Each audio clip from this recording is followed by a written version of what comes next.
Okay, And we're on. we're on. That's wonderful. May I open today's conversation on Dystopia Unmasked about the three political clocks, this being the conversation about the three clocks perspective, today's conversation being the one about the political clock, your latest of the three.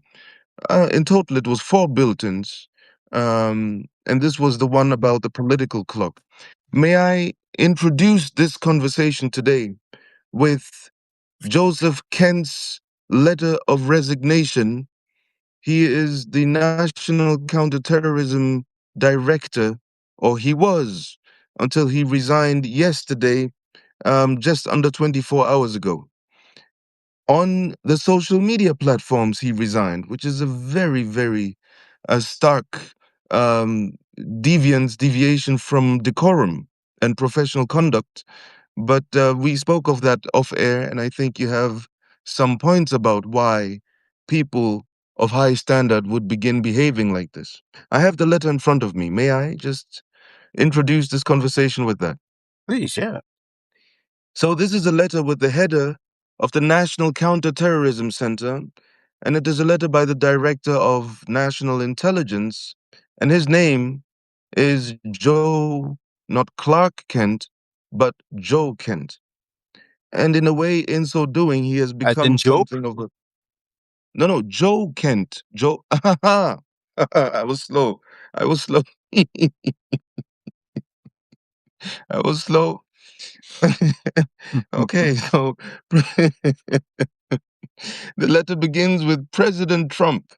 After much reflection, I have decided to resign from my position as director of the National Counterterrorism Center effective today. I cannot, in good conscience, support the ongoing war in Iran.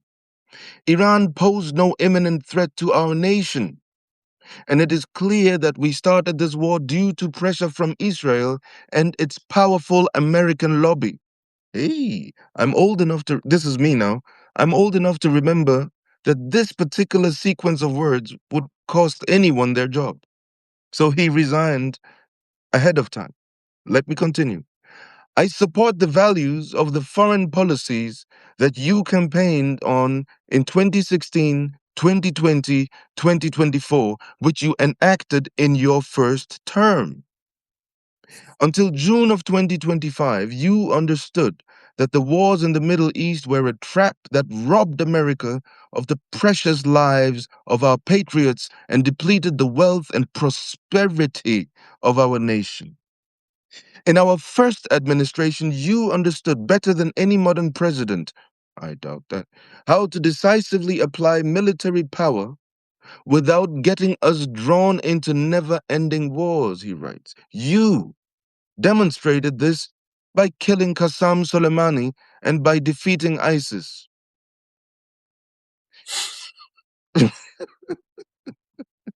Joe, Joe, I thought you would do better than this. Anyway, early in this administration, high ranking Israeli officials and influential members of the American media deployed a misinformation campaign that wholly undermined our America First platform and sowed pro war sentiments to encourage a war with Iran. This echo chamber was used to deceive you into believing that Iran posed an imminent threat to the United States and that should you strike now, there was a clear path to a swift victory.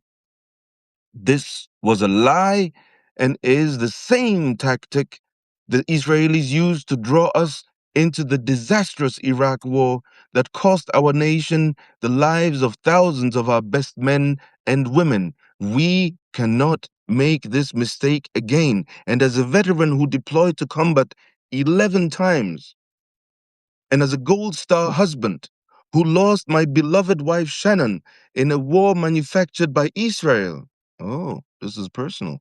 I cannot support sending the next generation off to fight and die in a war that serves no benefit to the American people nor justifies the cost of American lives. I pray that you will reflect upon what we are doing in Iran and who we are doing it for. The time for bold action is now. You can reverse course and chart a new path for our nation, or you can allow us to slip further toward decline and chaos. You hold the cards. It was an honor to serve in your administration and to serve our great nation. Joseph Kent, Director, National Counterterrorism Center. This was published yesterday, barely 24 hours ago. Well, I repeat that I'm not sure that his name. I'm pretty sure his name is Joe, and I would name him Joke Kent, because the level of okay. So there is what America says and what America is. Okay, and the United States really in the 19th century or the late 19th century, the worry by Henry Clark Adams, and others um, economists who were looking at the conglomeration of capital in the United States, they were coming to the conclusion that capital had to go somewhere, and that when Yes. that capital started to go somewhere, then basically the state has to step in as the sovereign backstop, right, or the sovereign guarantor, and the sovereign enforcer. Yes. And but the First World War really cemented that role of the United States, because the United States, the what's his name? What's the name of that bank? Anyway, I can't remember the name of the bank. Chase? No. No, not Chase. Not Chase. It's all right. I'm fasting. It's you have to excuse me. I'm just. It's Ramadan, so you have to give me some. Some things aren't going to happen like that. Yeah. So this major American bank, one of the largest American banks, they who also had a branch in France, in Paris, and in London, and if I'm not incorrect, in Berlin or Frankfurt, and they stepped in and began to fund and organize the supplies of Britain and the Allies. Right. So basically, the government itself was not involved in the war. Was trying to maintain separation from the war, and this business conglomerate, which it became, it organized itself into a conglomerate, into a group, and basically organized an arms industry, food supplies, etc., whole supply chain for the Allies, and funded it, and then went and presented to the U.S. government, said, "Well, look, we're overextended, and if Britain loses this war, we're not going to get paid, and if we don't get paid, if we can't succeed in being paid, and they cannot win, then our economy is going to crash." And under Woodrow Wilson, the United States saw itself step in as the sovereign backstop and the enforcer, because at the end of it, they had to get involved in the war, right? And if anybody wants a good, okay, there are lots of films, right? But I say start with Quiet on the Western Front. Start with Quiet on the Western Front. Yes. And then look at because I think these days you can get some fairly accurate World War I and World War II movies. And if you don't want to do it by reading, because if you're going to do those wars by reading, you're talking about very, very, very large books, right? But so the point I'm making here is that is the birth of American imperialism. Yes. Okay. And so the United States doesn't get involved in wars to protect democracy, right? It gets involved in wars to protect investments.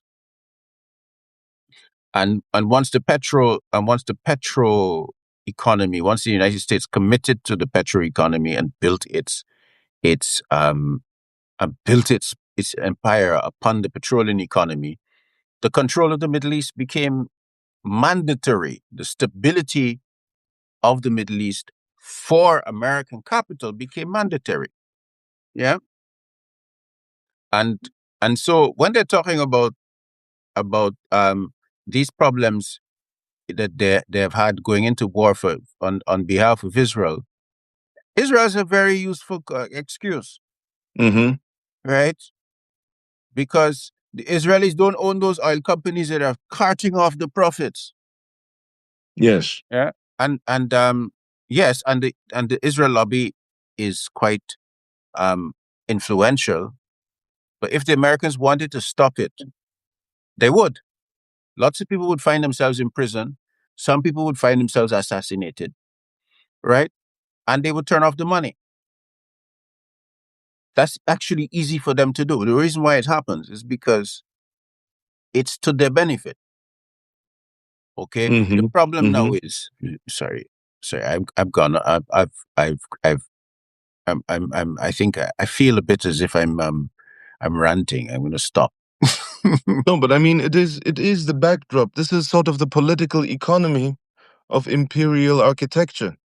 Hmm. And if we look at the whole past century, these are, I think it was J.P. Morgan.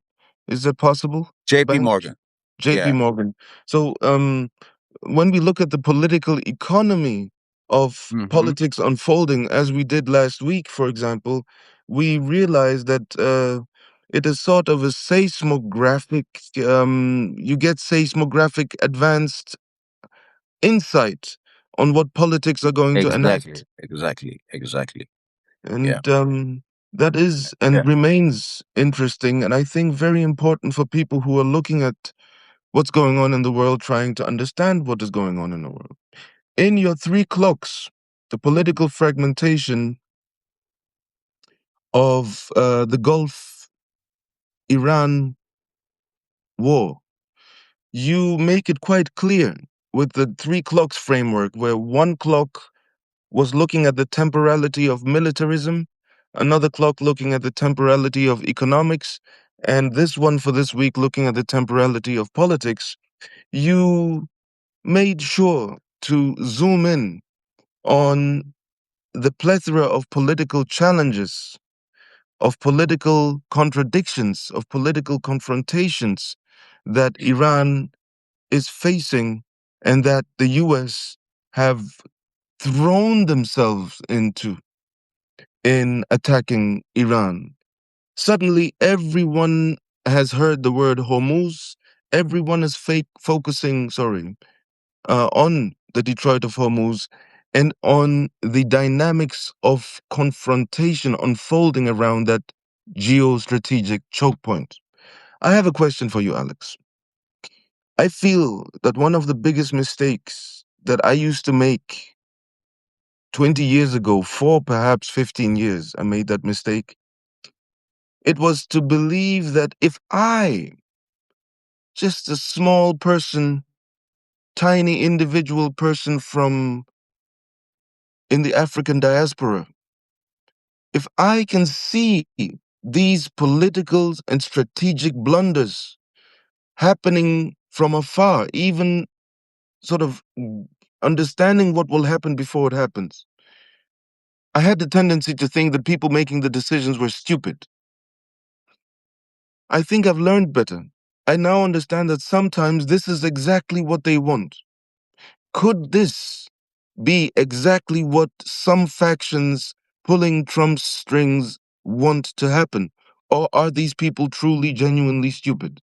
Okay. So you got two things, right? To answer that, I really have to step back again. Sorry, and Mm-hmm. I do that a lot. Um, because we need context.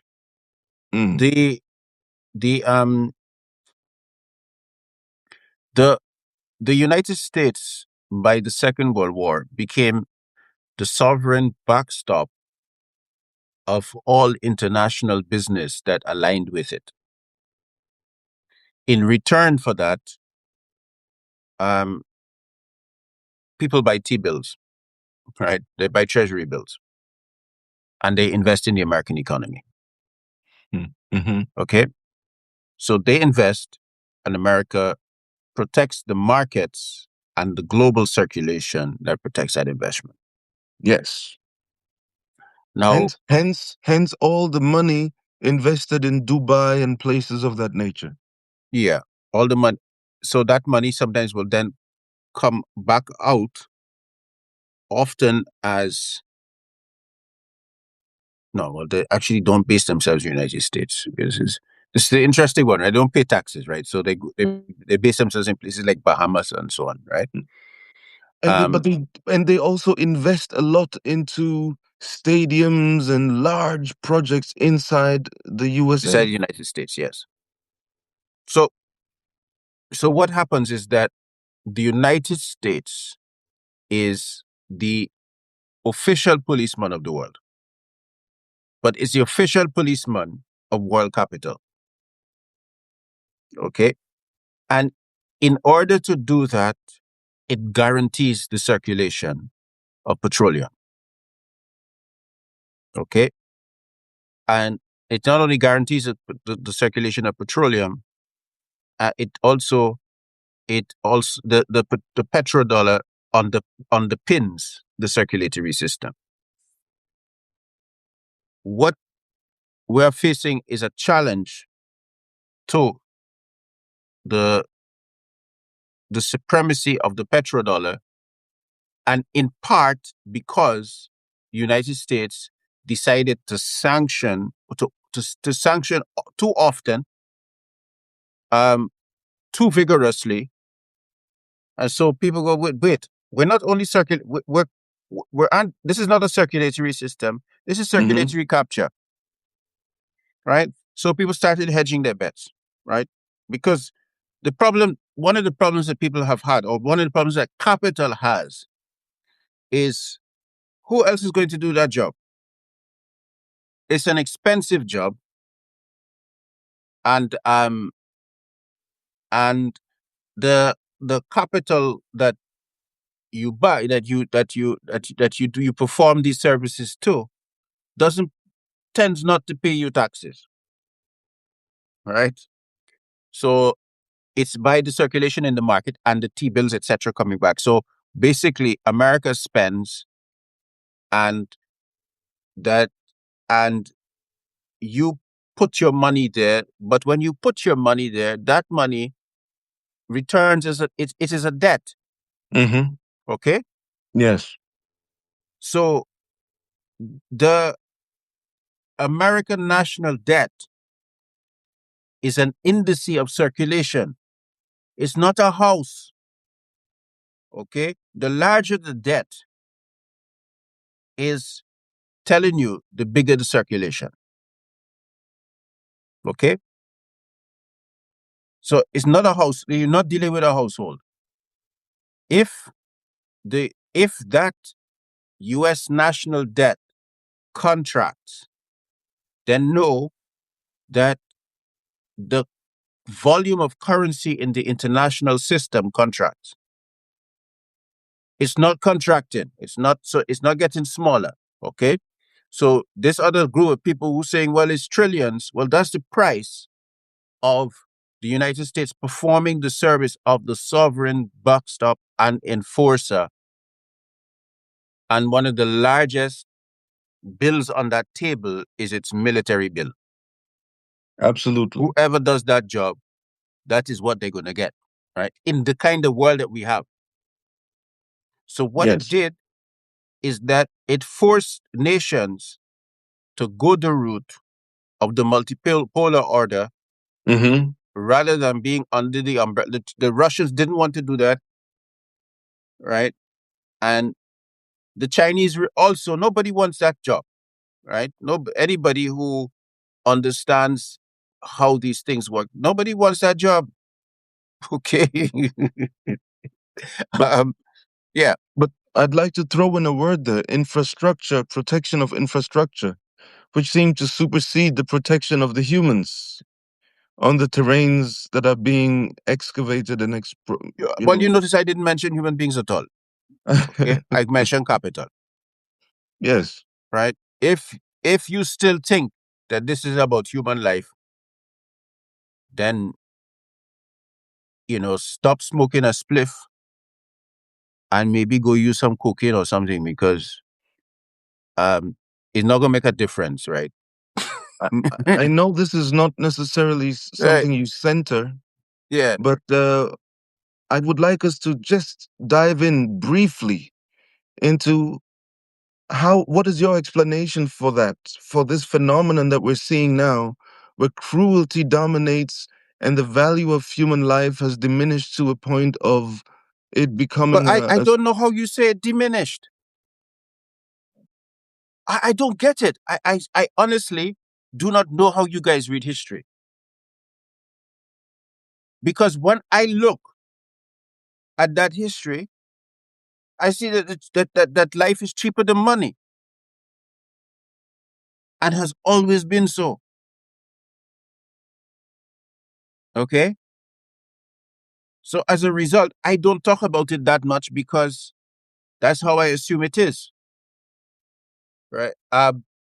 Not that I talk about things like overgrowing, but until you understand that this machinery as it is, you are not going to design the kinds of interventions that can ever change it. yes. Okay?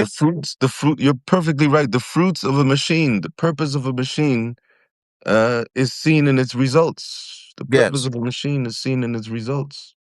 Yeah. So Is so seen in so its results. so so yes, Pedro, Kexi. That's what people are buying.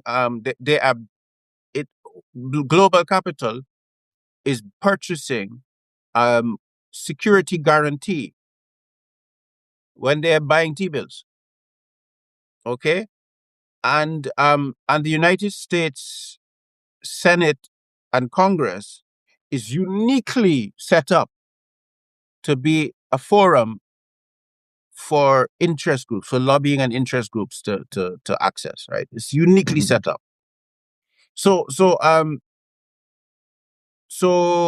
what we have seen is that the state that is supposed to manage this sovereign backstop relationship began to become complacent Mhm. and assume that it is its natural right and will never change. That is its political class. Its military and intelligence class never made that mistake. Okay? But When you say that, it political class spells out. began to. Hmm? When you say that, it spells out a constitutional crisis I've been expecting for years that is not coming in the U.S. I've been Constitutional expect. crisis? I've been expecting a crisis to manifest because of this particular contradiction between the push of the right wing Christian right wing establishment with the technocrats behind them Mm-hmm. towards more militarization, when the military establishment knows at what cost such interventions will come, whilst the so-called chicken hawks keep pushing them to Iran. Okay.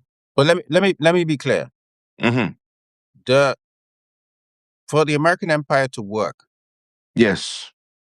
the military must demonstrate uh, an extraordinary efficiency at killing, right? So that Hmm. anybody who considers stepping out of line must be terrified of that machinery coming down on their necks, Absolutely. right? And that is what you are seeing when you look at the American media talking to, like, say, the Iranians and going, but, but, it's like, but the aircraft carriers are there. Aren't you scared? Right? Yeah. It's We like, are ready. what? We are waiting for them, Right? he said.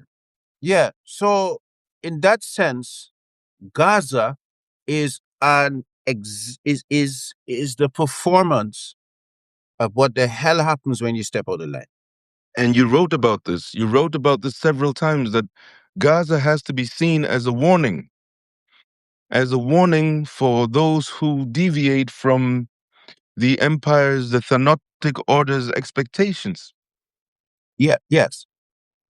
So basically all I'm saying is that the violence and the bloodshed that you are seeing at the hands of empire Yes. is a necessary cycle. However, what has happened is that the American centrality to the circulation of of economic circulation of the world is now challenged. It's challenged by two things. It's challenged by the rise of China, one, and two, its irresponsible employment of sanctions, which broke the system. It broke the logic of the system. And now they think that they can hammer the system back into place. But that's too late. So, mhm. No. You said it's too late. I wanted to ask the role of China in this, because just yesterday, the Mhm. news reached me. I think it was also announced the last 24 hours, maximally the last 48 hours. Things are moving quite fast. That Iranian leadership announced that oil, in order to be let through the Hormuz choke point, must have been purchased in yuan. And my first thought was, is this something that has been, I don't know, I haven't looked that detail up, Okay.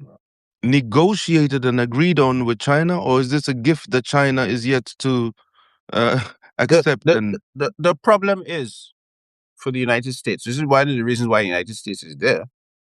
Is that um, once they started doing what they did, more people were moving towards are moving towards the yuan. What they did is they redefined the American circulatory system, right, as their banking system, not as the natural infrastructure of global finance, but America's circulatory. It's America's enclosure on the circulatory system. That is that is a fatal mistake, right? That is a fatal mistake because before that, SWIFT was seen as neutral infrastructure. would you say Yeah, some kind of commons? No, it wasn't a not commons. really commons. It's like the Americans are responsible enough to handle that infrastructure neutrally, right? Mm. We are safe. They removed that. That is a strategic error. That to undo it to take like 20 years, and they don't have that time, right? And it looks also like they don't have the, I don't want to say intelligence. I kind of hesitate to use the word intelligence, but they But don't. no, that is precisely it. The problem is the intelligence of the political arm, right? And But and they, and but this brings us back to the question I was asking. Is it that I don't recognize the coherence of the rationale at hand? And I'll give an example. Peter Thiel, who is one of the barons, the kings in the techno feudal age we're in, with Palantir Mhm. and with investments that have put JD Vance in place. So this is a political player, a gray eminence of sorts, whose philosophy is that of an accelerationist. So it makes me wonder, is this result that we're dealing with the fruit of incongruence in strategic thought, or is it the fruit of accelerationist designs? This is the fruit of the anxiety encountered by watching the progression of these dynamics that I've been talking about. They are watching it and they're going, "What?"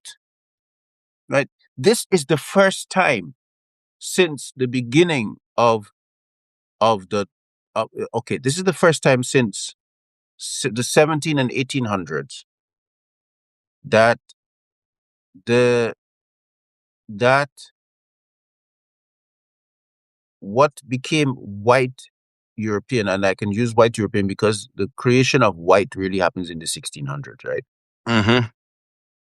You 16 mean the consolidated in the legal 17. codification? Yeah. Hmm. So basically, this is the first time that the international circulatory system is no longer in the enclosure of the white Europeans, Yes. and they have diarrhea over it, alternating bouts of diarrhea and constipation, right? Because they don't know what to do. Um, they have now over financialized. The only way they're going to be able to deal with it is to reindustrialize, etc. But if they do that, they lose the benefit of their financialization. If they Yes. stay in the financialization, they're still mushed. They're still in trouble because what is happening right now will continue. Okay. So they literally don't know what to do and they only have 5 years to figure it out. Right. Why do you And say then 5 years? because that's an election cycle. I get you. Okay. Right. So if they haven't had any kind of serious um, results, that's going to, and it's impossible to have results in that time period. Okay. So they have to go back. Now they have to head to some kind of central planning. And that is happening very slowly and very painfully because of the whole idea, because of the whole doctrine of liberalism, etc. Okay. Let me ask it this way. What Mm-hmm. what I think what I'm trying to get to is also spoken of in the paper. And that is Mm-hmm. the question, whence did the idea of unconditional surrender come from? Like, how do you get that idea in this context as you describe it, historically, economically, at that particular point in space, the significance of that particular point, the Mm-hmm. impregnability of Iran? Where does this idea come from that you can impose a no surrender and sorry, an Because that was possible, unconditional because that has historically been possible because of the overwhelming technological superiority and capacity to kill. Okay. Which is no longer an overwhelming technological superiority. That is what we're seeing. Okay. Mm, So they're making the maximalist claims that they are accustomed to yes. in in a terrain where that is no longer possible. Okay. Hmm. And that's precisely what drives the anxiety of people like Peter Thiel. You know, I'm trying to guard myself from a modus of analysis that I'll be open. I'll share something with you. I think we're in 2026 now. I think it was 2014, 2015. Around that time, I had a conversation with a leading researcher of a think tank Mm-hmm. I don't want to say the name because we're still close and she might not appreciate me putting it out there like this, but it was a leading researcher of a think tank, and we had a bit of a dispute, and I made a mistake. I said in that conversation, this is 2014, 15, I said, you know what, I think I have a hand on how the Israeli Palestinian crisis will end. And I said, it's going to end with a Truth and Reconciliation Committee. Mm-hmm. It's going to end with a rational territorial redistribution, because the whole thing at the end of the day is about territorial and political representation and freedoms for the Palestinians and some kind of concessions from the Israelis, or otherwise the living conditions will remain tense and the quality of security will be low, and so on and so forth. And so I said there at that meeting, there will be Truth and Reconciliation Committee, and there will be a rational solution out, and everybody knows this, and it's only a matter of time. The feedback I got from the woman was are you so sure? What makes you so sure? Today, after what has happened in the last 3 years, it makes me reflect and think, okay, I actually thought that people involved in decision making in that arena would be smart enough at some point to make a rational decision, which would be a decision that would satisfy a an some kind of middle ground for all parties because of the high costs of security. And then I I, looked at South I, Africa. I don't know if you've been reading history. I looked at South Africa. I looked at Rwanda. I looked at Argentina. I looked at Sierra Leone, and they all had these truth and reconciliation committees. At that time, the world that worked was still heavy on my mind.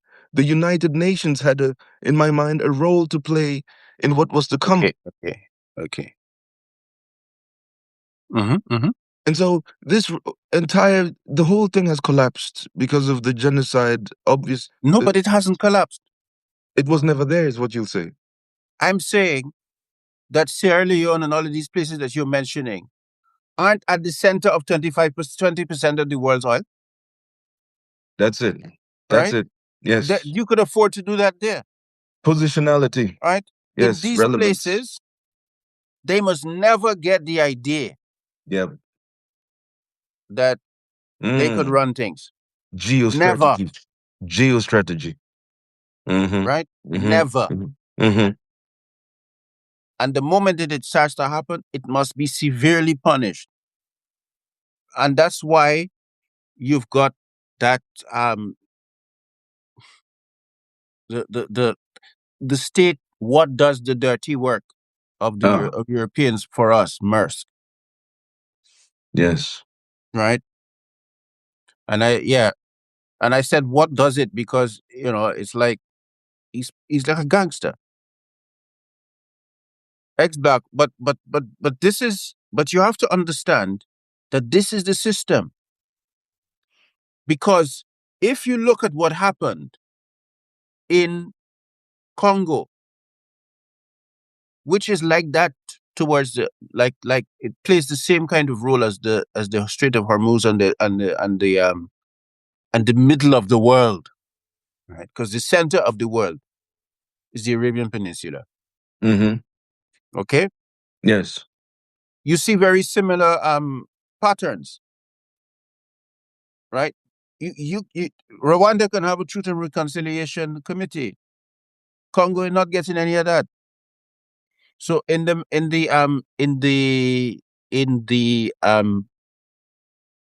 messages, I think Habiba was asking about the fact that in Belgium they have decided to allow the prosecution of somebody involved in the death of Patrice Lumumba. Yes. I've seen it. Okay, let me say it in very plain terms. The man is an old man, right? None of this justice will make a difference to anybody on the ground in Congo. This is a performance of clean us up. Yes, it took a long time, but we still washed ourselves clean, right? Look.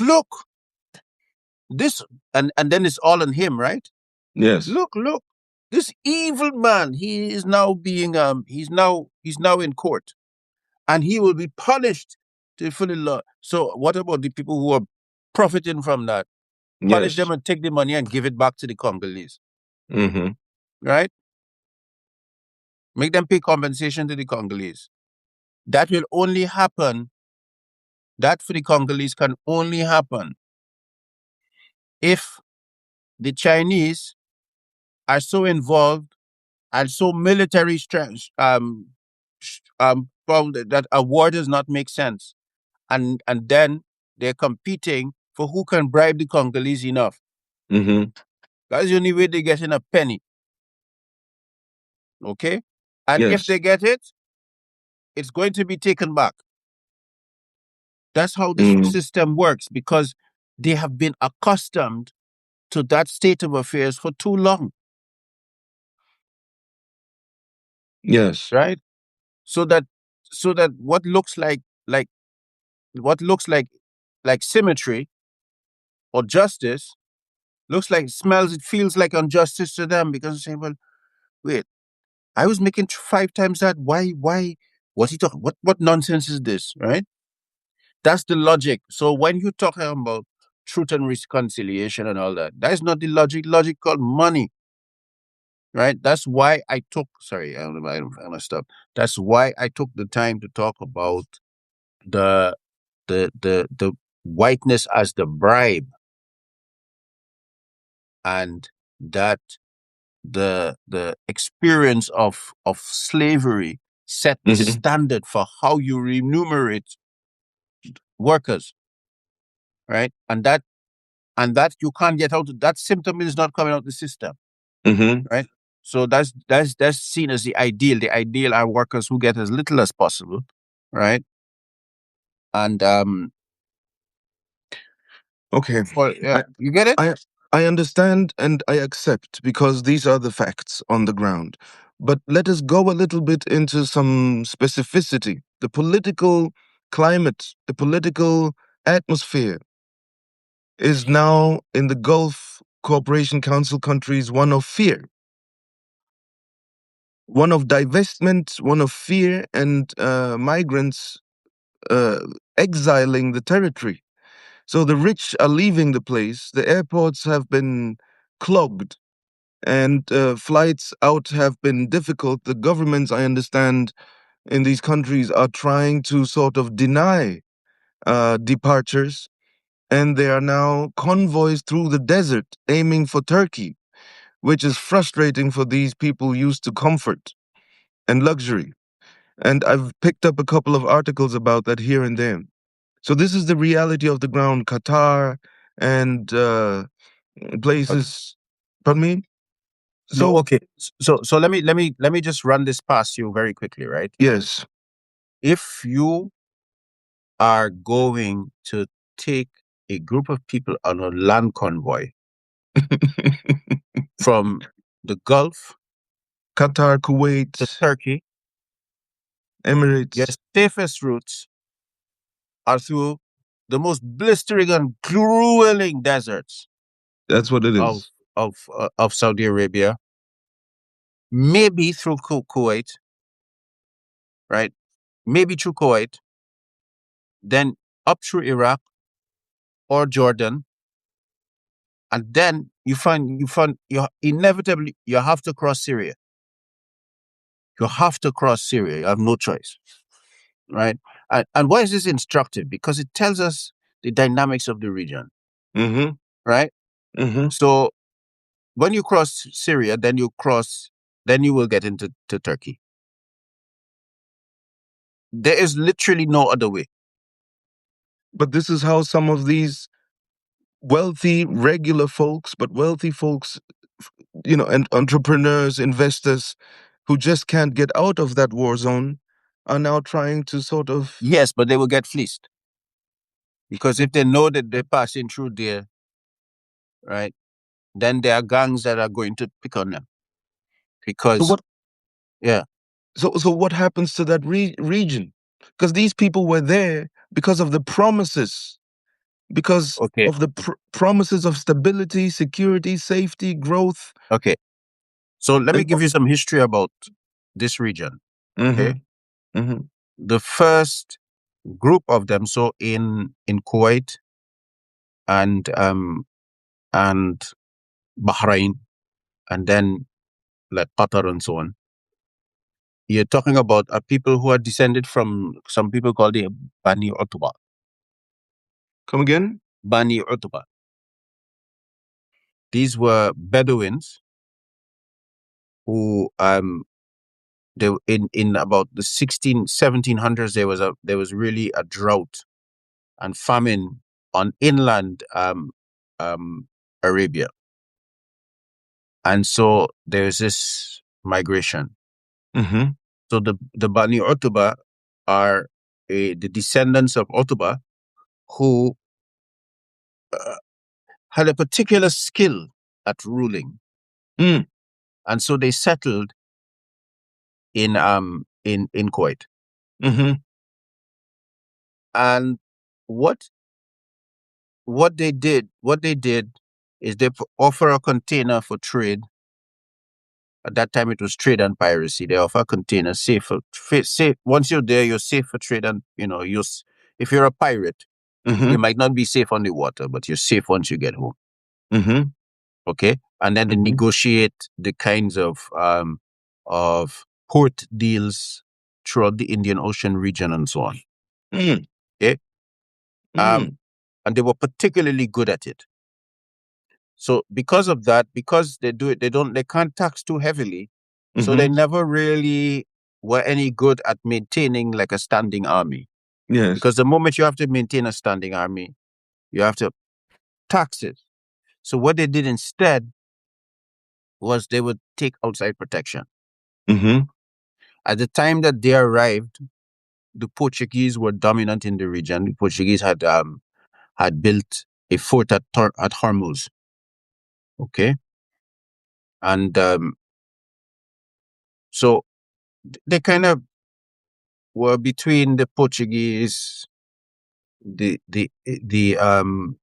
Persians, the Iranians, no, and the Ottomans Okay. and the British, right? So they they they would adjust alliances to make sure that they could sit between the Ottomans, the Portuguese, the British, the Persians, right? And people who are Mm-hmm. there, they could trade. So you get a lot of people who would settle there. Jews would settle there because Jewish families from places like Iraq, who were part of the ruling class of Iraq, would settle Mm-hmm. there they would settle there because it allowed them to extend their trade, Mm-hmm. right? And then families like the Sassoons, etc., are descended from those families from Baghdad, right? The Mm. Sassoons were dominant in the opium trade when they Mm-hmm. had when they fled from Baghdad to um to Mumbai to Yes. Bombay. And they fled because and they didn't flee because there was persecution of the Jews. No, they Mm-hmm. fled because there was persecution of that ruling class by corrupt Ottoman officials. Okay, so a number of them fled, not only Jews, a lot of them fled. I mean, Mm-hmm. Muslims, etc. They fled because they were anyway.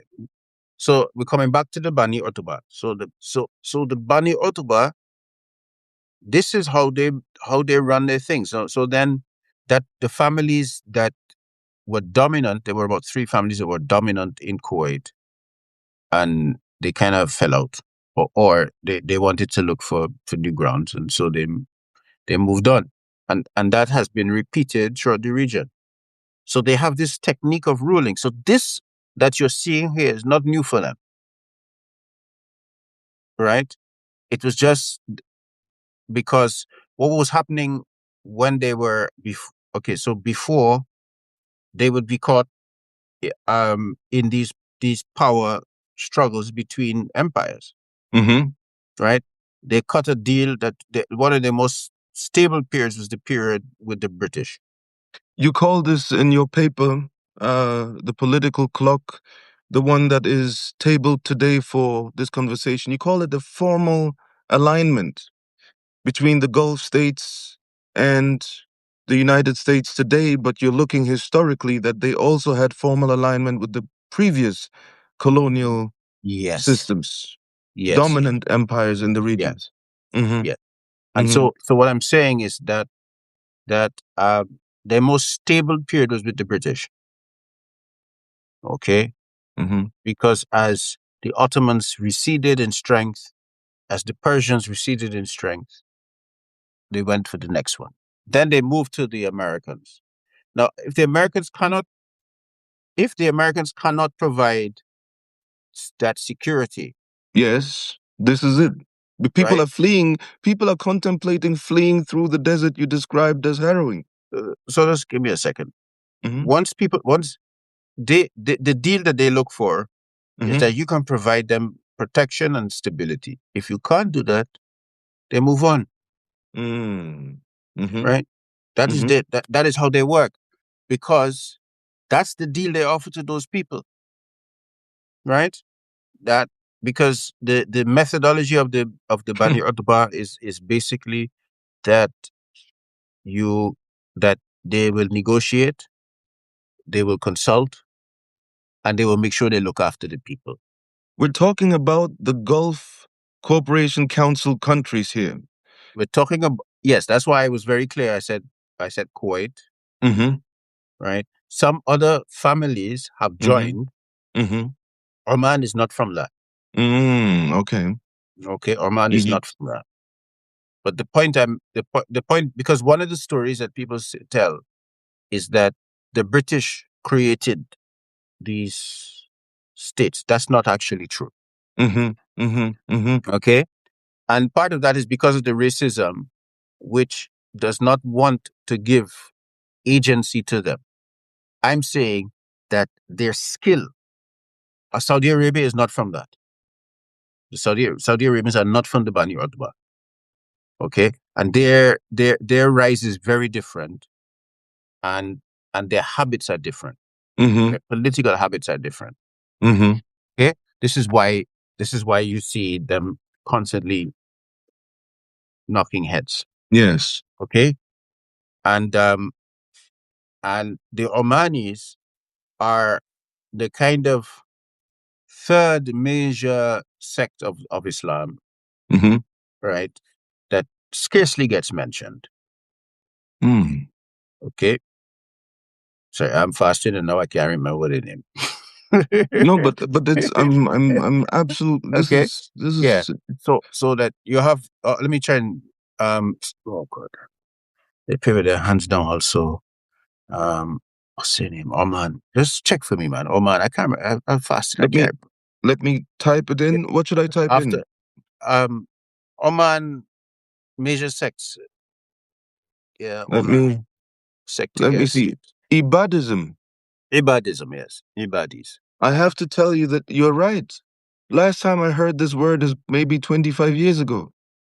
Yeah, and so one of the things is that people will claim that the Ibadis are what we call Khawarij, which is if you're um yeah, the Ibadis are pre-Khawarij. Hmm. They split very early. All right, they split very early, and and they stood apart in very I have to. different. I love this program. I know I'm Hmm. a participant in it, but you've just unearthed a very very old memory when I first got the opportunity to study Islam. The little that I did, the little work I did, that's how far back it goes that I haven't heard this term, this word about Oman. Hmm. As I just love this program because now I get to remember Yeah, and go back and look at that. yeah. Fascinating. So okay, so what is interesting here is that the Iranians are playing this knowledge. They know Mm. they know the region, Mm-hmm. right? And they're playing the game. But they have to demonstrate to those states, right? And Saudi Arabia is very likely to follow them, the decision they make, right? Mm. Mm-hmm. Because they're very good at reading the the winds of trade. Okay. That's their genius, right? Mm-hmm. And not being and being involved in it enough that the merchants who are in the states that they're in trust them enough. Mm-hmm. So they play a very I have to say, there was one time of my life when I was rather biased against them. Mm. But as I have studied the history of these people and their methodologies, I've become quietly impressed. Right? Is Um, would you say it's a one could say it's circulatory management civilization? It's like that. It's like it is like a container for circulatory management civilization. Yes, right, and they do it well. Okay, so basically, the Americans have just proven that they can't handle the job. They followed the wrong one. It's not the Saudi. It's not the Saudis. The Saudis are the biggest, right? But they are in that format. They are not the most astute. And I'm not saying that the Saudis are stupid. That's not what I'm saying. But I'm saying that these guys have over 300 and something years doing it, and they've done it well. There's a peculiar genius of that family, right? Of the branches of that family. Can, And so, now, yeah, yeah. just the weight for the audience, for those of you who have taken the time and read the three analytical propositions that Alex has uploaded, the military clock, the economic clock, and the political clock. As you speak of the Gulf countries and their constraints, their positionalities, their motivational drives and Mhm. aspirations, the logic of their politics, I'm reminded of a passage in the political clock where you related the three clocks, the military clock, the economic clock, and the political clock, with one another in a way that I had difficulty grabbing it. But in this conversation, it's kind of coming together now. You said that in a way, the things that these actors in that arena will have to manage politically are composed of the hmm, sort of the output of the military dynamics will connect and combine with the output of the economic dynamics and will then have to be managed by the political sphere, in the political sphere. So you, in your analysis, looked at the military operation unfolding, you looked at the economic investments, divestments, accelerations happening, rearrangements and shifts happening. And then you wrote in the political one, you said, it is in the political realm that the costs produced by the military and the economic realm will come to bear. Is that a good summary? Yeah, Did I? that's a good one. Yeah, that's a good way of looking at it. So, what have we learned from these three is that if you want to have your mind on the pulse of how geopolitics unfold, have a look at the financialization of at the financial dimension of what is unfolding and Hmm. in general, and in particular have a look, keep an eye on the insurance metrics. Hmm. If you keep an eye on the insurance metrics, you will be able to partake and benefit from the anticipatory logic, from the prospective logic of the Yeah. risk analysis domain. Yes. Yes. That is what I took from the economic clock. And Hmm. from the military clock, you said there's going to be destruction, and that pressure will lead to political readjustments. Yes. And the political readjustments from the economic shifts and constraints, and from the military rearrangements of space and matter and people's security sense of safety, has shifted the region. Now, no, that you see, if I put it like this, I'm not doing Iranian strategy justice. Has shifted Iranian strategic options. Can you tell us a bit about the Iranian strategic options in either of these clocks at this moment on the 18th of March, 2026? Okay. Iranian strategic options. Okay. I would like to do that, Mm. but before I do that, I would like to pull the Gulf. Arab Mm. thing together Mm-hmm. finally, I think. And there's because there's okay. So this last week I was supposed to write an article and do some more of the bulletin. Mm-hmm. I just too tired. Mm. I couldn't do it, right? Mm. So I didn't even try because I would have killed myself. But I was doing my homework and I was really reading the poetry of an Arab pre-Islamic poet called Mm-hmm. Zuhair ibn Sulma, Mm-hmm.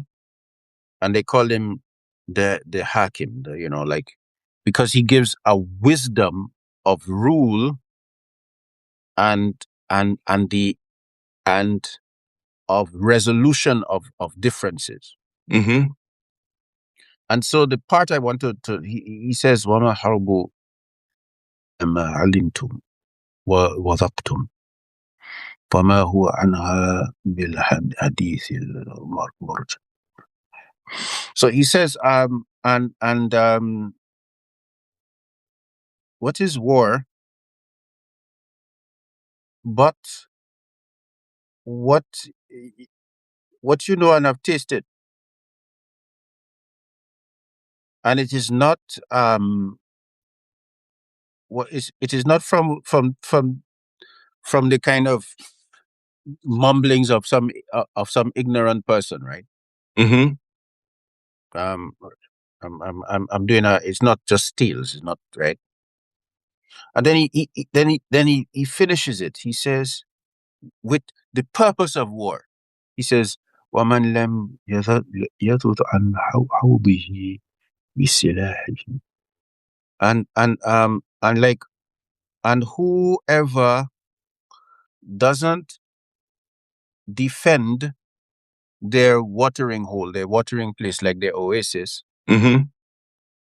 with his weapons. So if a people don't they don't um protect Mm-hmm.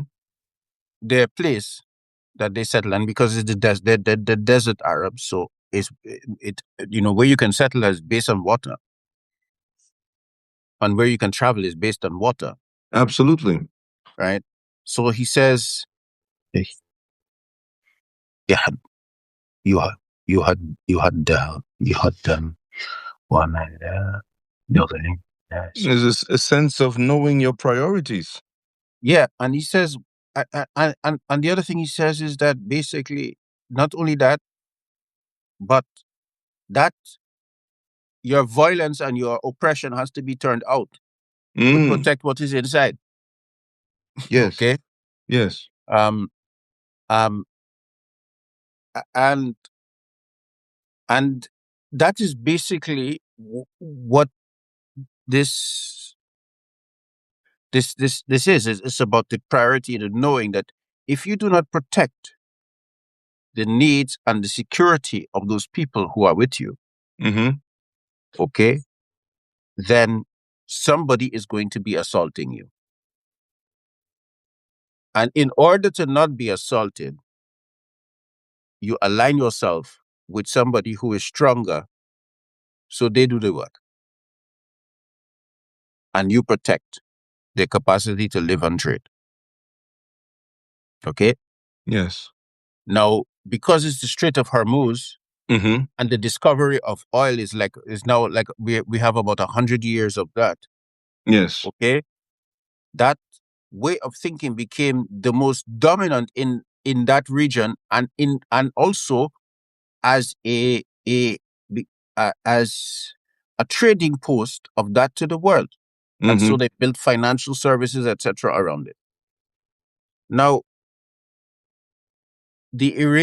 all of that at different times before had been under the Iranians. Mm. Okay. And when the Portuguese came, then they started to lose it to the Europeans. But Mm-hmm. they fought them and took it back. They took Hormuz back from the Portuguese in alliance with the British. Okay.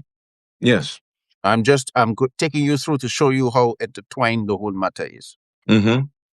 The strategy that the Iranians know for that region is a very simple one. And that is exactly what you're seeing, right? Excuse me. The point is that, look, if you want them to come on your side, you have to you have to prove to them that um that security is only going to come through you, Yes. right? If not, you have to destroy them. But if you destroy them, historically, you ended up with things like like piracy. Mm-hmm. Nobody wanted to do that, right? So you provide So that is this because yeah, so in a way this is some kind of this is a new kind of mutual assured destruction. It is in different domains of operations. So the US has been kind of rhetorically threatening the nuclear kind of back to the Stone Age bombing rhetoric. So it's a military kind of threat that they've been playing with, and B-52 bombers and I don't know B-30 something bombers have been in the air, B2s. right? So that has been part of the posturing. The threat of annihilation has been part of the actual posturing on the military side, while Iran is posturing, actually practicing and acting what you're just describing, the potential of the destruction of the circulatory arrangement made. Okay, Uh, the Americans are in over their heads. You cannot have a president running that military at this point on tweets, right? Against that kind of acumen. They are way in over their heads at this point. And the y- problem, and it is not because their military and their intelligence services could not handle the job and could not find the some of the nuances. The military definitely often do not understand what they're dealing with. mhm. Okay, but they're way in over their heads because they are the Americans basically they have control over entrance into the strait, which they cannot exercise. Right? They can't exercise it because they need the markets to be stable. Okay, and the Iranians know it, so they are there with this immense firepower, Mhm. and the Iranians are telling the people who can come in and who can go out. Let me show you something, and I need to ask you: is this a good depiction of the situation? Is this a good depiction of the situation? Yes, yes, yes. You know, Oh dear, I yes. feel, I feel like this is what we're talking about. Right. So Mm, so basically so mm, basically if if if they drop a nuke, mm, they do more damage to the market. It's just damage. It's just dumb, mm, right? If they do that, they destroy their hegemony completely. mhm, mhm. Okay? And I have a strange feeling that the military prefer to kill Trump than do that. Ooh, Right? okay. No, it strategically they are caught in a situation that they are already in strategic defeat. Mhm, Now they don't know why they're there. Regime change is not going to work. They have to stabilize the strait. They can't stabilize the strait. Nobody, no military is going through. If they mine it, the point is that this 20% of the fuel that goes through the world, petroleum in the world, is from there. So if you mine the strait, you stop the trade. Hmm. Two things. Two things. One historical and one contemporary. The contemporary one I start with. Donald Trump said, if they, first of all, it's not important for us how much comes through there because only 3% of what comes through Hormuz is for us and relevant for Europe and the US. It's more for Asia what comes through Hormuz. What is your answer to that? My answer to that is that, you know, when you see the dog, your when your neighbor's dog attacks the other neighbor you don't like and eats him alive, and you are cheering, you have to remember that you might be the next on the menu. Yeah. Mm. Now, that's not an exact matchup to the situation in the United States, but this fella does not understand the way the international economy works. Because Oh, yeah, I get your if point. I get your point. if if Asia cannot produce, then Europe and the United States are going back to the Stone Age, which they I always get your threaten point. everybody with. Okay. I got two things out of what you just said. Mm-hmm. The seizing of Russian assets by the US and the impact that had on global trust on US the US arbiter's position. The, Yes. an So this incredible. here, Mhm. yeah, this here is exactly like that. In this case, it's like, wait, they can't even handle the Strait of Hormuz. They can't handle it. What are they doing at the Strait of Hormuz? What are they doing? What are they doing? So that you So saw the French general who came out. What's his name? y- You, hold on, give me a second. Yusuf Yakov Kof, some Yakov Yakov Yakov Kev Yakov Yakov the Kof French, or the something. leading, the highest ranked French general um, But in he's only a NATO, 3-star. Yakovlev. Yakovlev, yeah. Yeah, Yakovlev. basically, Lakovlev saying to them, he said, no, first of all, if you wanted NATO, then NATO is supposed to be is leads.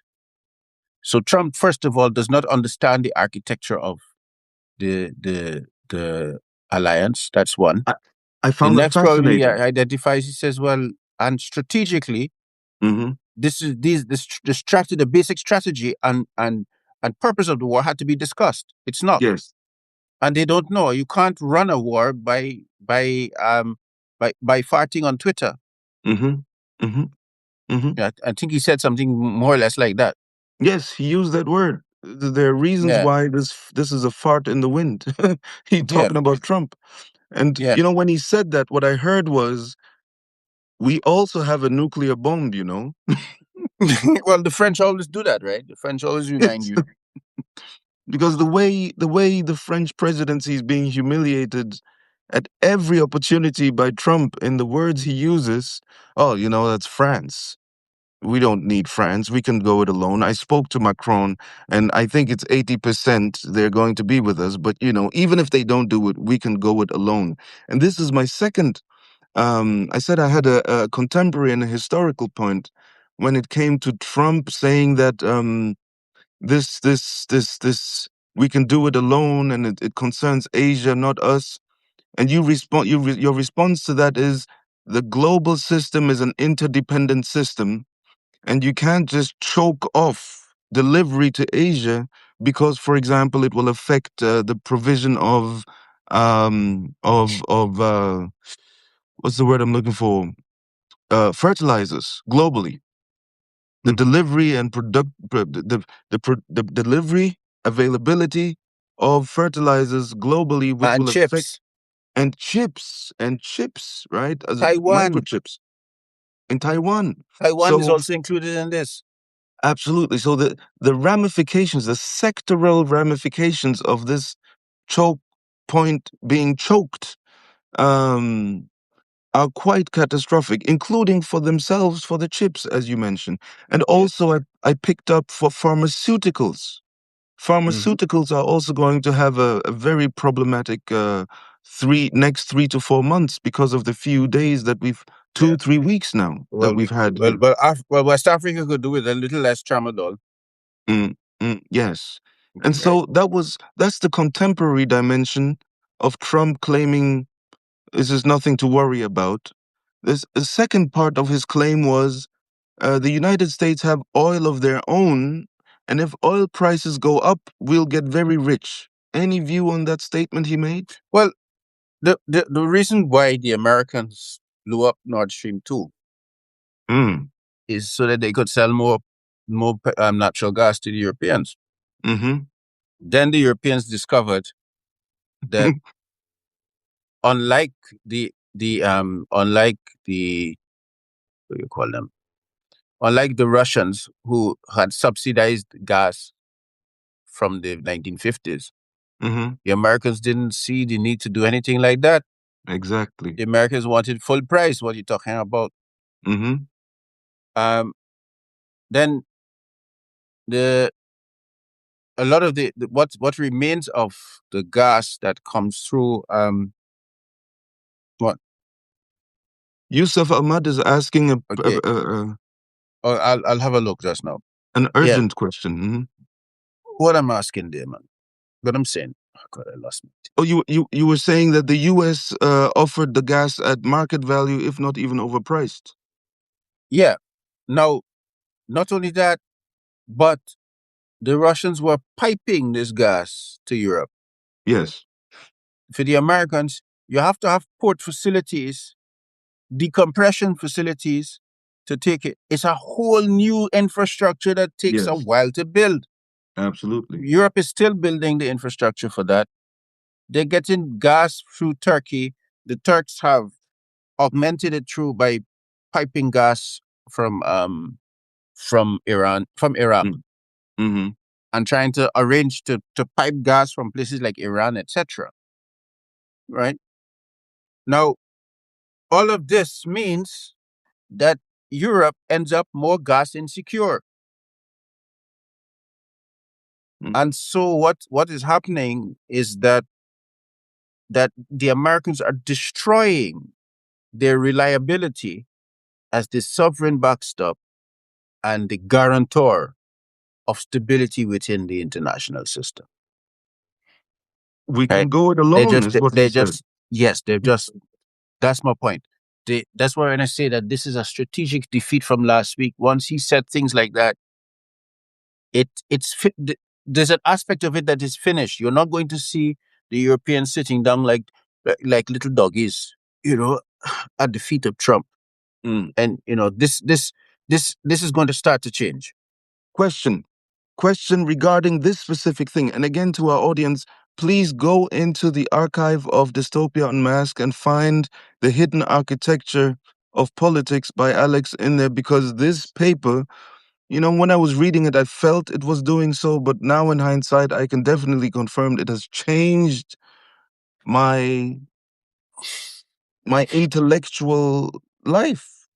It's the kind of paper you read, and if you understand where to put the instruments, the conceptual instruments that Alex showed there, it will change your life. And this particular paper is now informing the following question, Alex. In that paper, there is talk of a schizoid, paranoid personality type.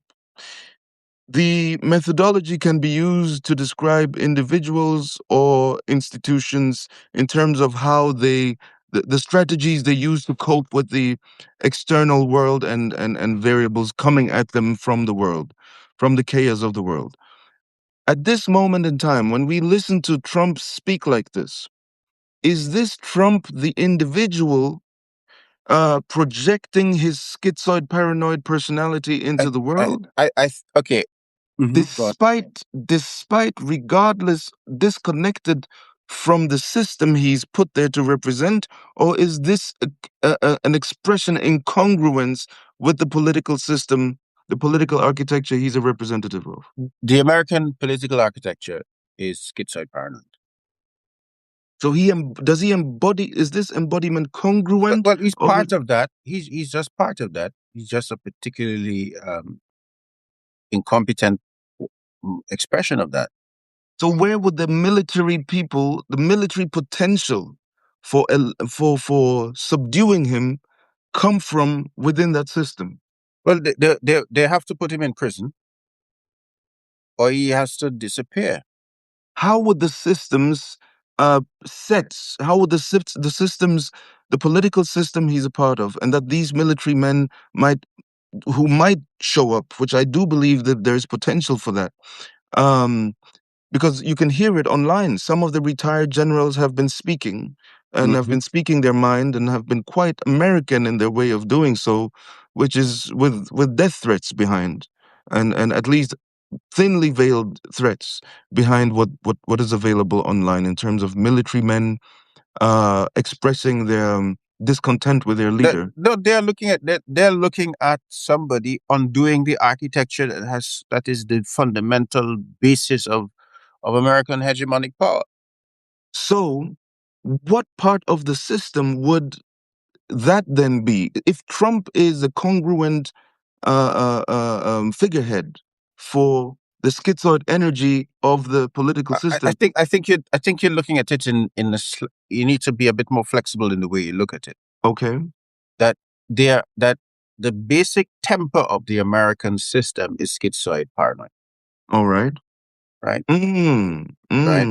mm-hmm, So that's how they would tend. So what you get is this Trump, who is he's a bit crass. mm, He's not very competent, and he is there. So he's expressing that temper anyway, but he's mm-hmm, just bad at it.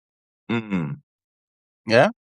But mm, the point is that now what you face is that they have an empire, and his actions, like I was saying, when I was I was saying, look, they should have, they needed an Augustus, and they took a Commodus, mm-hmm, mm-hmm, right? mm-hmm. Yes. So basically,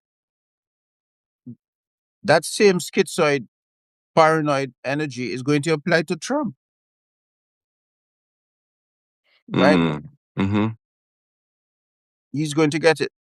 And if you look at the way that they're dealing with their internal affairs, yeah, you know, yes, you got some of that kind of depressive energy, but the underlying aspect of it is that schizoid, yeah, mm.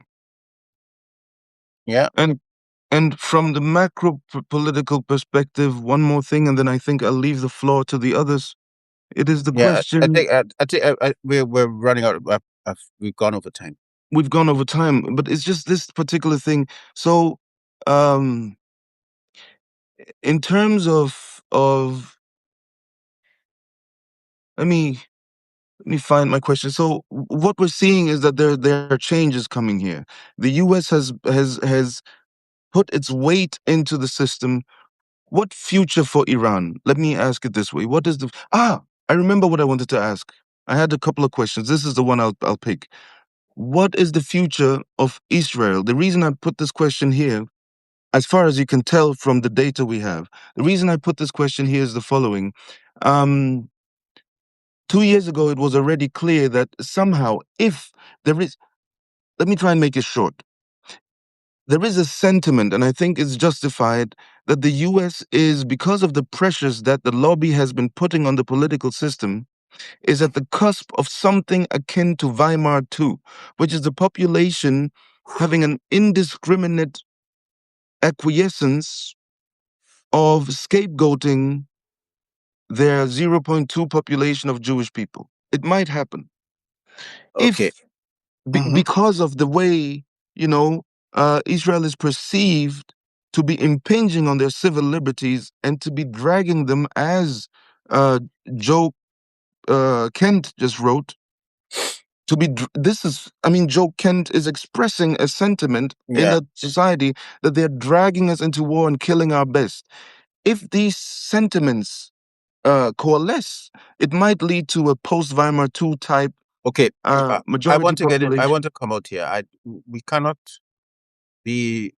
after what we have seen. We cannot Mhm, read our contemporary history mhm. in the lens of Semitism, anti-Semitism, Hold right? on. No Semitism, anti-Semitism. Mhm, mhm, mhm. It's not. We can't bring that to the table anymore because it's not sufficient for the the scale of problem that we face. But it's a Right? risk. It's still But there. It's give me coming. a second. No, no, no. Give me a second. Mm-hmm. You really have to step back, Mm-hmm. because what has happened is that everybody has been hammered into dealing with that is almost like your primal fear. Mm-hmm. Okay, Mm-hmm. Mm-hmm. the state of Israel has committed genocide unbroken for 3 years. Mm. The Europeans have not stopped them. Okay, that in itself has its backlash. There's nobody who could do anything about that. Mm. Right? Jewish thinkers have done the correct thing to step back and go, look, that is Zionism, Mm-hmm. right? Mm-hmm. That is Zionism. That is not Judaism. That is Zionism. Get it in your heads, okay? Because that has its comeuppance. Mm-hmm. That is done. They have just spent 3 years committing genocide. Even forget Iran. People have watched it and they go, like, is that you? Is this who you are? Mm-hmm. You've heard it repeatedly. The only good Arab is a dead Arab. Is this who you are? Mm-hmm. Is that you? The That's where people have misanthropy. gone, right? Mm-hmm. That they brought that one on themselves. Okay. Now, as to the Israeli lobby in the United States, Americans, including Jews, have realized that that is not a healthy situation. Okay. Including Jews. In fact, many of these movements are led by Jews. Yeah. Mm-hmm. Stein, what's her name? Stein from the Green Party, Mm. right? Yes. Mm-hmm. So I, I, Mm-hmm. I really, you have to be careful, because the way that the way that our mass media and our educational system Mm-hmm. frames these things protects the framing that has produced exactly this outcome. The point is that the that the way that political processes, decolonization, international justice are thought of have been exposed in this event. And so the order that we have is now it is now finished, Mm-hmm. right? As we Mm-hmm. know it, it's finished, right? The European the EU states, the European states internationally are they, they have spent their what do you call it, soft power. It's done. It's done. Mm-hmm. Mm-hmm. Mm-hmm. Nobody's expecting them to protect them. Nobody's coming to them for justice. It's done, right? So I think that you have to step back and recognize that this is going to be cleaned up. If it is cleaned up by the far right allies of Israel, then the Jews are in trouble. That's when that's going to happen. If it is if it is fulfilled by the very movement which we have been part of, then that is not going to happen. Mm. Right? 535 seats is what the US Congress is made of. Yes. And in the 2024 cycle, there were 349 winning candidates, 349 winning candidates in US Congress who were funded by APAC out Mm-hmm. of 535, which makes up about 65% of Congress funded Mm-hmm. by an explicitly pro-Zionist position, and Mm-hmm. which is not allowed to be criticized in any way, form, or fashion by Yeah. law. Yeah, but that's done. Mm. That's done. So there's going to be a delayed kind of feedback But there, it's not that and delayed, it's right? Just look at the noise. It's not that delayed. It's actually quite quick. So this is number one, but it's suppressed because the people are afraid to express or to act in any way, form, or fashion No, because there are well, they legal were, consequences, there are they were, carceral consequences. they were. Mm. It's no longer the case. Well, having said that, I'm worried about another thing altogether, which is the state of Israel.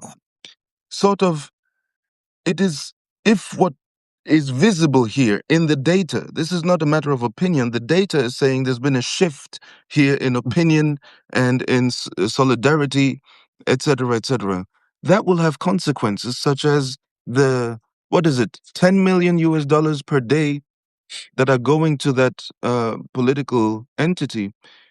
The question is, how long will that be maintained? Because we remember South Africa was supported by the US, and at some point, apartheid South Africa was abandoned, was like a hot Well, potato, well, cast off. the moment that United States is no longer that sovereign backstop, Hmm. unable to provide it, is unable to provide the circulation, then Israel starts to get it in the neck. And this is where I already 2024 believed that there was going to be a militarized effort at expansion, because if you get Syria and you get parts of Lebanon and you get, parts of, now also you eliminate and diminish Iran, you can, as a matter of fact, become more autark. The autarky, the economic and survivability of that polity, The which problem is is that they don't Israel. have the problem is that, yes, In, they in, dream autarky, but they don't have the numbers. that's where the robots come in. That's where the digital, No, but these human, you can't robotize it. It does not work. you can robotize the security dimension. You can You can drone robotize everybody the to death. security, but you need circulation, and that is where you come. That is where the fantasy, right? You require the circulation. But you can have contracts with the Kurds, with the Druze, with the minorities here and there, which is Well, the Old Testament well, model. I will wait and let me see it happen. I don't think that can happen, right? And what? Sorry, I have to go. But But Israel already but holds fertile Syria.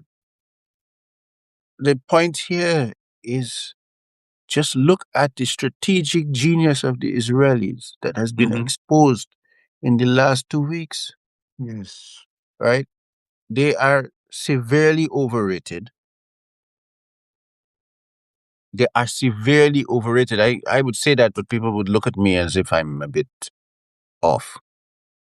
The Israelis are seriously overrated, both in their intelligence services and their military. They're brutal, and you cannot trust them. And Hmm. those are not two qualities that make for very good intelligence services or militaries, Mm, mm, right? mm, mm, Because militaries have to come amongst people, and the people trust them. At least that's when it's stable. When people know they can trust them, then then um then if those people kind of submit to that rule, then the place is stabilized much faster. hmm. But nobody trusts them. You understand? Absolutely. Nobody trusts them. Mm. So how are you Um, gonna have circulation when nobody trusts you? yes. Yeah.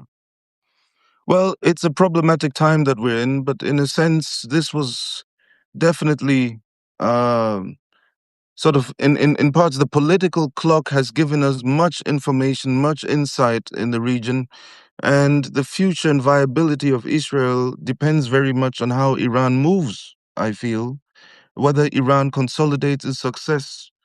But but the Iranians have not the Iranians the Iranians have been throughout all of this incredibly restrained. All you have to do is switch it around. just imagine the Iranians had done to the Israelis. What the Israelis had done to the Iranians. Mm. Just look at how the Israelis have behaved. Right? Just switch it around.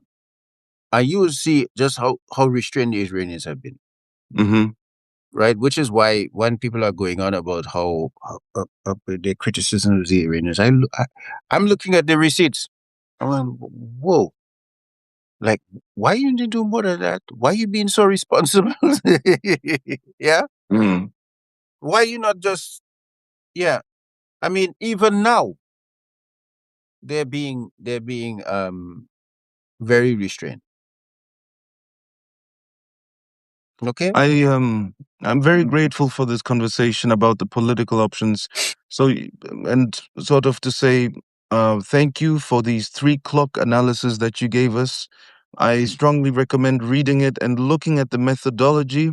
Two things that you've done in these 3 articles for our audience is you've pointed to the methodology behind how you wrote this, and I love it because you are talking about consulting over 400 signals, 400 sources for this in a variety of categories. And for those who haven't read it, I think it's worthwhile for me to just mention to you as audience the information in those 3 clock papers stems from signals, from data, information that you got from 412 signals, which is military signals about that area of uh, uh, um, political geostrategic dynamics, military signals, political signals.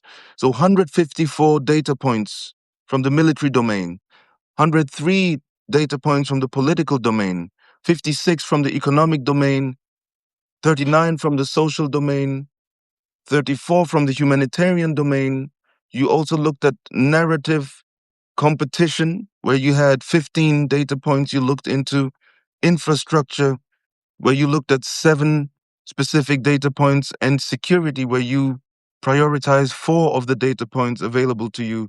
And all in all, you looked at a corpus, you say, of 412 signals to arrive at the conclusions and insights that you share in the 3 clock analysis that you've shared in the last Mm-hmm. 14 days about how this war began and where it has left us.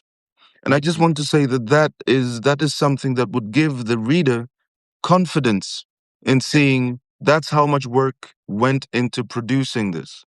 Yeah. So that's the methodological dimension of the 3 clock approach. And I think it's good to highlight that how much work went into these. And I strongly recommend internalizing the methodology because then you can reproduce it yourself, ladies and gentlemen, y- to see what conclusions you come up with. Yeah. And I after that, I can't see myself doing that again soon. It took a lot out of me. I'm surprised. I'm surprised at how much it took out of me. If All you right. weren't doing this, if you weren't doing this for civil society on your own account, Mm-hmm. if you were doing this as a consultant, how much would you charge a political sort of interested party for this kind of analysis? That analysis there would have cost somewhere between 8 and 12, maybe just a bit more if I had began to put some mathematical weightings to some of the things in order to, yeah, because I have a particular way that I do that, in which I tend to use I use Gaussian mathematics and and some trigonometry, To sort of. just to kind of weight where pressure is, Mhm, right, and some of those relationships between the pressure. So what I'm looking at is when this increases, mhm, how do these distort, mm, right? So mhm. that kind of analysis, yeah, I would charge maybe between 8 and when I start to do that kind of analysis, you add another 5-6 grand. Because when I was reading it, I was reminded of the kind of studies that came out of some of these leading think tanks and that Mm-hmm. had to be paid for. You know, the things that they put Mm-hmm. behind these paywalls, and then you try and go and look at how much you have to pay, and it's higher than your rent. I was like, hey, this is that Yeah, kind of analysis right here. yeah, yeah. That was that. That was yeah. And I really, I mean, it took it out. I didn't believe it would take it out to me like that, but it did. Mm, mm. Yeah. So, Well, thank you all so right, much, Alex. Thank you all right. indeed. It's a And pleasure. just for people to, yeah, yeah, And yeah, did yeah. because I any questions that I made, Bishop, before I leave? Let me Or see. what was the significance of Iran's proxy carpet bombings in Syria, persecution of Muslims in Iraq and Syria? Um, Fighting civilians, making failed states. Um, Basically, look. Um, Once you got into some place like Syria, um, which by the time yeah, so you got groups like ISIS, you got all of these different groups in Syria, Mm. and the terrain is just messy. I don't know if you can. It's In just a terms of messy terrain. multi-ethnicity, in terms Hmm? of plural ethnicities. Not only plural ethnicities, but some of these groups that they had fighting, they weren't ethnically based groups. They were Mm-hmm. basically ideological groups, right? Or religious ideological groups. So it was just messy. I'm just careful about that one. It's so messy with these different groups backing it, and how do you deal with that? I I I I don't know. Just read the history and see how messy it is. What I'm noticing is that usually we are looking for some places to hang the devil, the devil's cape. Mm. And I don't think that when you're dealing with conflicts like these that get so old and knotted and twisted, you can't do that. You have to actually look at the dynamics of what happened Mm-hmm. Mm-hmm. and understand how it happened, where it happened, what you could have done to stop it. You know what what makes those dynamics sticky, right? Sometimes those dynamics are sticky because they come from outside. Sometimes those dynamics are sticky because they're sustained within. Because if those dynamics are sticky because it comes from outside, once what is outside is removed, they tend to reduce unless they have existed for long enough so that they become part of the terrain itself. And then in the case of Syria, I'm afraid it was long enough to become part of the terrain itself. Mm. So yeah, it's awful, really awful, right? And that's why I wrote I shared the poem of Zuhair Abi Sulma, who is one of which is one of the Mu'allaqat. It's really Zuhair Ibn Sulma's poem is worth reading to understand the dynamics of war. I mean, it some of the conclusions that he comes to in there, it reminds me of what's his name, Charles Tilly, Ah. and Mm-hmm. my good friend von Clausewitz. Mm-hmm. Yeah. All right. Listen. You know what? I'm done. I'm gone. See you. Please do us a favor. I've figured out something to say on Substack in closing.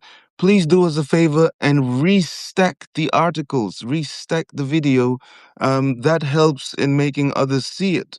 I never thought of saying that, but I Yeah. picked up from others who are growing in numbers and viewers.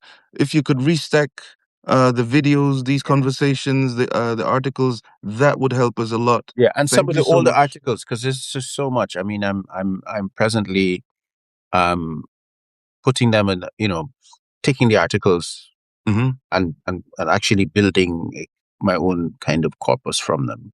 Mm-hmm. Mm-hmm. And I'm just Excellent. shocked. I mean, I'm at the 30th article. The Mm. 30th article was Ibrahim Traore's speech about colonialism. Mm-hmm. Mm-hmm. Right. Imperialism paper. Yes, I remember Yeah. that. Imperialism So, masterclass. And yeah, and and I was just so please go back in and share some of them because they're really quite relevant. It's Restack. It's Restack. Restack. Oh yes, Restack, sir. Thank you. When in Rome, when in Substack, do as Substackians do. You have to restack. Yeah, so Restack, please. All right, guys. Thank you. Listen, I'm gone. Thank you indeed. Uh, This was good, and it was good about bad stuff. Thank you. yeah,